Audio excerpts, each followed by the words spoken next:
meron kayong mga isi-share na testimony na alam natin na si Lord ang nagbigay nito, kahit hindi pa man natin sabihin ay bibigay mo sa atin in His perfect time natin.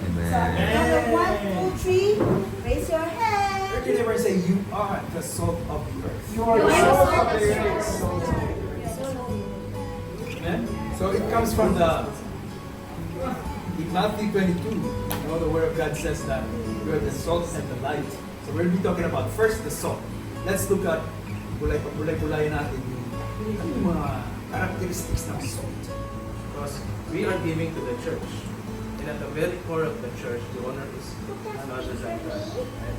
So dapat fully invested tayo kung ibibigay tayo sa church. In the business of building God's kingdom. So dapat ang tingin natin sa rin para tayo mga angel investors. That we are investing into the church and its works for the kingdom.